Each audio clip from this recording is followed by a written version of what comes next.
Hi friends, welcome to my channel education Odisha. तेबे friends ए video रे आम माने देखिबा ओएसटीटी रो हिस्ट्री जोटा आम माने पढुथिले। हिस्ट्री रो आम माने फर्स्ट चैप्टर जोटा अछि great rulers of ancient India तार अशोक खारवेल और समुद्रगुप्त ऊपर मु एक्सप्लेनेशन क्लास नहीं देथिली। तेबे आज आम हर्षवर्धन को ऊपर पढ़िबा, तापर एथुर केमती क्वेश्चन आछि पढ़िबा। हर्षवर्धन तांकर से केमती तांकर राज्य जय करथिले से विषय रे आम ए वीडियो रे जानिबा। हर्षवर्धन जोटा कि फर्स्ट चैप्टर रो लास्ट बीट।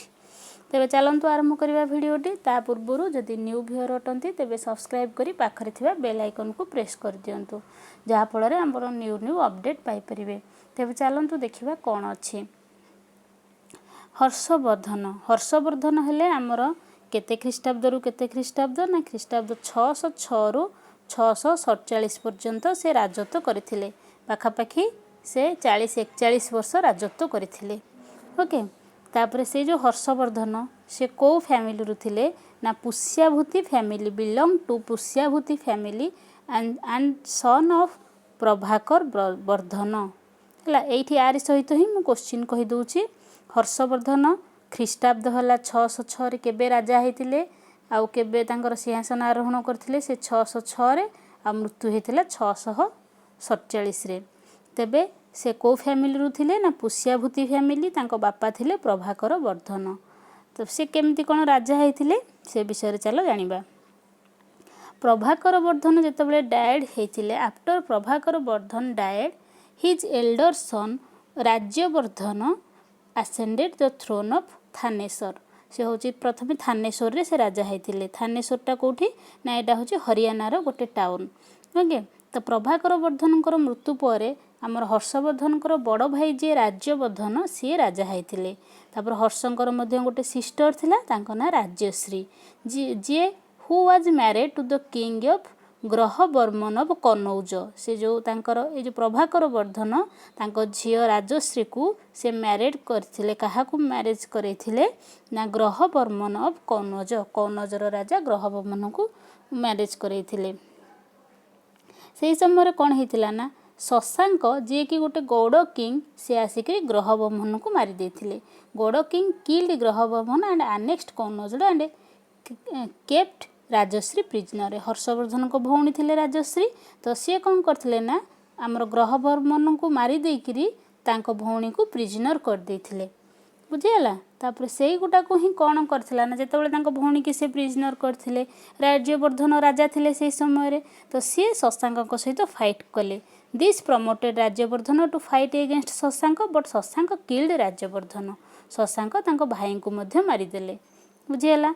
तर ए सब कौन होला ना ए सब दृश्य देखिक हर्षवर्धन तांको भाईंकर बड़ भाईंकर तले तांको एल्डर ब्रदरंकर तले मृत्यु हैला, तापर के राजा हले ना हर्षवर्धन राजा हले। तो ए सब देखि हर्षवर्धन प्रतिशोध परायण हे गले। जेतेबेले तांको भिणी जो तांको भिणी को मध्य मारी दिया हे गला, तांको बड़ भाई को मध्य मारी दिया हे गला, तांको भौणी को प्रिजन करा हे गला। तो ए सब हर्षवर्धन को हमर प्रतिशोध परायण कराइला। जहा फल कि से समय रे जेतेबेले तांको भाईंकर मृत्यु परे this led the 16-year-old Harshavardhan to ascend the throne at the Thaneshwar at 606 AD। तो ए सब परे 16 वर्षर हर्षवर्धन 606 ख्रीष्टाब्द रे थानेश्वर रे सिंहासन आरोहण करथिले।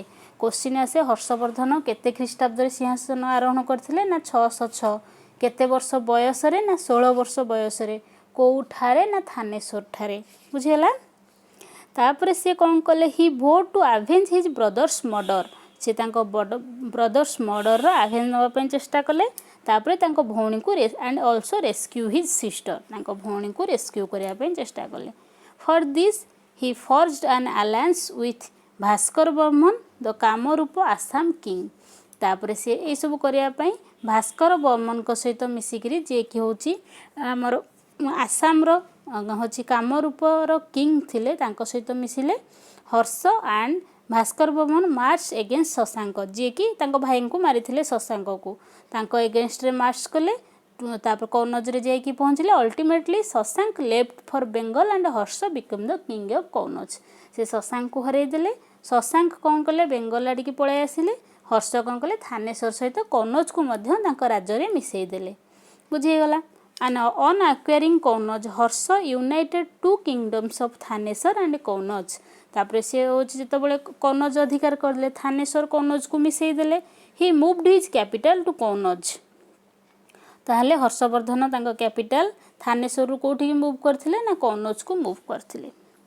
After the fall of Guptas जेतबेले गुप्त मानकर नॉर्थ रे फॉल हैला north Indians were divided into many small kingdoms. Harsha was able to united many of them under his command. से समय रे गुप्त किंग कर फॉल हैला जहा फल कि तांको राज्य गुडा को बहुत छोट छोट किंगडम रे डिवाइड हे गला। हर्षवर्धन कौन करथिले सेथिरु मध्ये केते आनिकी तांको कौनौज रे मिसई देथिले। He had under his control Punjab and central India. से पंजाब एवं सेंट्रल इंडिया को तांको कंट्रोल को आनी देथिले। आफ्टर शशांक्स डेथ तापर शशांकर जेतबेले डेथ हैला सेतबेले ही नेक्स्ट बेंगल बिहार एंड ओडिशा। से बेंगल बिहार ओडिशा को मध्ये तांको अख्तियार को नै गले। He also defeated the Valabhi king of Gujarat. से गुजरात रो बल्लभी किंग को मध्ये डिफीटेड करैथिले। बल्लभी किंग एंड हर्ष कौन करथिले ना came to a truce by marriage between Harsha's daughter and Valabhi king Dhruv Bhatt एवं हर्षंकर डॉटर को मैरिज करैकिरी से सेटा को मध्ये अख्तियार करै देथिले। तापरे आउ मध्ये कौन करथिले however Harsha plan to conquer the land to the south. से साउथ रे मध्ये राज्य जय करिया पय चेष्टा करथिले हर्ष किंतु कौन हेतला ना सेटा तांकर हाम्पर्ड हेतला when the great Chalukya king Pulakeshin two defeated Harsha. एटा क्वेश्चन आसे केउ वंशर राजा पुलकेशिन ना चालुक्य वंशर राजा पुलकेशिन टू जे कि हर्ष को डिफीट करैथिले। कोठी डिफीट करैथिले on the bank of Narmada.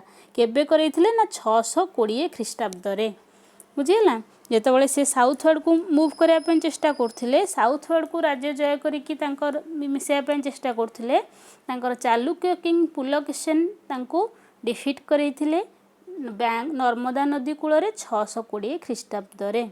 से this sealed Harsha southern territorial limit at Narmada river. से नर्मदा रिवर पर्यंत ही जाई पारथिले तापर साडू को जाई पार नथिले। Pulakeshin bestowed the title of Sakalottarapathanatha the lord of entire north on him. एटा क्वेश्चन आसे पुलकेशिन आम हर्षवर्धन को गोटे टाइटल देथिले सकलतर पथ नथा ता मीन्स कौन Lord of entire north on him.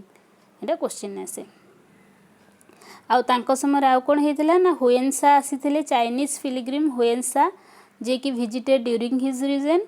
He spend about 8 years on his dominions of Harsha and on his friendship. हर्षंक सहित फ्रेंडशिप करी 8 year रहिथिले। हुएनसा left a detail account of grand assembly held at Kannauj 643 AD attended by representative of Hinduism and Jainism. हुएनसा तांको सहित रहिकरी grand assembly attend करथिले कौनौज रे 643 AD रे। तापर Harsha used to celebrate solemn festival at Prayag at the end of every 5 years। प्रति 5 वर्ष थे अलाहाबाद थारे से मध्य फेस्टिवल प्रयाग ठारे से एवरी 5 years रे फेस्टिवल करथिले। तापर हर्ष आउ कौन करथिले आउ किपरि थिले ना he was a great pattern of learning. सी establish large monastery at Nalanda. Nalanda ठारे मध्य लार्ज मोनास्ट्री क्रिएट करथिले। तांको समय रे बाण भट्ट एटा क्वेश्चन आसे बाण भट्ट जे कि तांकर कोट पोएट्री थिले से लिखिथिले हर्ष चरित्र। क्वेश्चन आसे हर्ष चरित्र के लिखिथिले बाण Bhatt and Kadambari. Harsh himself से निजे आहुरी मध्य कौन लिखिथिले 3टा प्ले लिखिथिले। एटा होची प्रियदर्शिका रत्नावली एंड नागनंद से लिखिथिले 3टा प्ले 3टा नाटक जोटा। हर्ष वाज ए हिंदू जोटा कि से जने शैव थिले but later he embraced and Mahayana Buddhism. तापरे से महायान बुद्धिज्म धर्म मध्य ग्रहण करथिले। he had a daughter and 2 sons. His daughter married a king of Vallabhi whereas his sons were killed by his own minister. After the death of Harsha in 647 AD the empire once again broken into the petty states. आहुरी मध्य तांको परे तांको राज्य गुड़िक आहुरी से divide हो गला। तांको समय आउ मध्य जने आस्थिले Itsing the another Chinese pilgrimage visited in 670 AD। आहुरी मध्य आइसिंग आस्थिले चाइनीज पिलग्रिमेज 670 AD रे। तेबे ये थिला हर्षवर्धन को विषय रे केते गुडी इंपोर्टेंट पॉइंट। एथिरु केमती कौन क्वेश्चन आसुची सेटा आम नेक्स्ट वीडियो रे पढ़िबा। यदि वीडियोटी भल लगिला निश्चिंत भाव में लाइक करंतु, केमती लगिला कमेंट करिकी जणांतु। धन्यवाद।